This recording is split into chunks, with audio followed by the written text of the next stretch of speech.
తెలంగాణ రాష్ట్రంలో సుమారు 13,000 గ్రామాలలో జరుగుతున్న 2 సంవత్సరాల తర్వాత జరుగుతున్న గ్రామ సర్పంచ్ ఎన్నికలలో నా స్వగ్రామం అంకాపూర్ గ్రామంలో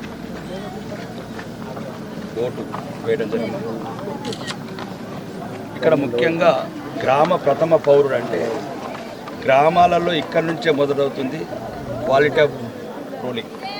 ఒక గ్రామ ప్రథమ పౌరుడు ఎలా ఉండాలి, గ్రామాన్ని ఏ రంగాలలో చూసుకోవాలి, విద్య కావచ్చు, వైద్యం కావచ్చు, లేకపోతే ఎన్విరాన్మెంట్ కావచ్చు, పవర్ కావచ్చు, సెక్యూరిటీ కావచ్చు, ప్రజలకు భద్రత కావచ్చు. కాబట్టి ప్రజలు కూడా ఒక్కసారి డబ్బులకు, మద్యానికి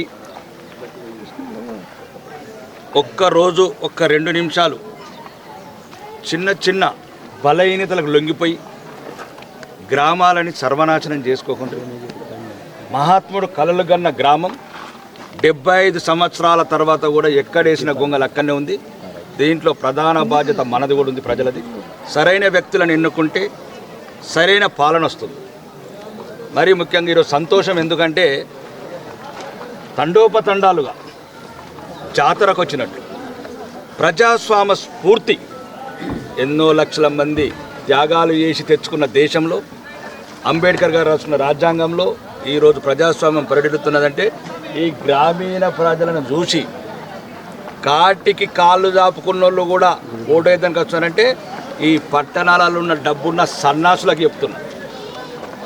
హైదరాబాదులో, సికింద్రాబాద్లో, సైబరాబాద్లో ఫామ్ హౌజులు కట్టుకున్న వాళ్ళకి చెప్తున్నా, బంగారు దుకాణాలు కట్టుకున్న వాళ్ళకి చెప్తున్నా 40% దాటట్లేదు పోలింగ్. ఎందుకు అనుకుంటున్నారు? ప్రజాస్వామ్యం. ఈ ప్రజాస్వామ్యం లేకపోతే మీ దేశం లేదు, మీ ఆస్తులు లేవు. ప్రజాస్వామ్యాన్ని కాపాడుకోవాలని తెలివిలేని దద్దమలారా గ్రామాలకు రండి, గ్రామాలకు రండి. కనీసం రెక్కాడితే డొక్కాడని ప్రజలు కూడా క్యూలు కట్టి ఓటేస్తున్నారు. అది ప్రజాస్వామ్య స్ఫూర్తి. ఈ గుణపాఠం తెలంగాణ వ్యాప్తంగా ఉన్న ఎవడైతే పోలింగ్ రోజు ఇండ్లల్లుండి ఫామ్ హౌస్కి పోయి పిక్నిక్లు పోయే విధవలందరికీ చెప్తున్నా, ఈ ప్రజాస్వామ్యం ఊరికనే రాలేదు, ఈ దేశం ఊరికనే రాలేదు. లక్షల మంది భగత్ సింగులు త్యాగాలు చేసుకుంటే, సుభాష్ చంద్రబోసులు త్యాగాలు చేసుకుంటే వచ్చిన ఈ స్వాతంత్రాన్ని ఈరోజు సోమరిపోతులై ఫామ్ హౌజులలో పడుకొని, ఇళ్లల్లో పడుకొని యూట్యూబ్లండి ఈ దేశాన్ని విమర్శిస్తారు, రాజకీయ వ్యవస్థను విమర్శిస్తారు. ముందు ఓటేయండి. మరీ ముఖ్యంగా హిందువులకు కూడా చెప్తున్నాం, మొన్న జూబ్లీహిల్స్ ఎలక్షన్లో ఎక్కడైతే మైనారిటీ బూతులు ఉన్నాయో 92%, ఎక్కడైతే హిందువులు ఉన్నాయో 28%. బుద్ధి తెచ్చుకోండి.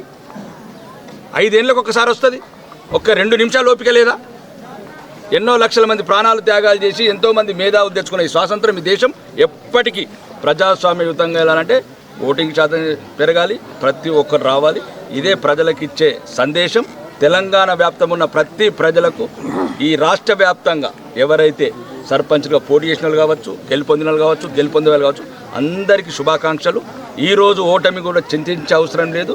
ప్రతి ఓటమి ఒక గెలుపుకు పునాది అవుతుంది. కాబట్టి ఓటమి పొందిన ఏ వ్యక్తి కూడా దయచేసి మధ్యన ఆత్మహత్యలు అట్లాంటి ప్రయత్నాలు చేస్తున్నారు. ఒక ఓటమితోనే జీవితం అయిపోదు. కేసీఆర్ ఓడిపోయాడు, రేవంత్ రెడ్డి మొన్న ఓడిపోయాడు, కేసీఆర్ 2 సార్లు ఓడిపోయాడు, ఎన్టీ రామారావు ఓడిపోయాడు, ఇందిరాగాంధీ ఓడిపోయింది. వాళ్ళని చూసిన మీరు సర్పంచులు జ్ఞాపకం పెట్టుకోండి.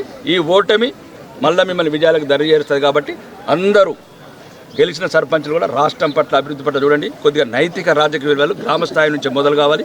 ప్రతి ఒక్కరికి నా యొక్క ధన్యవాదాలు.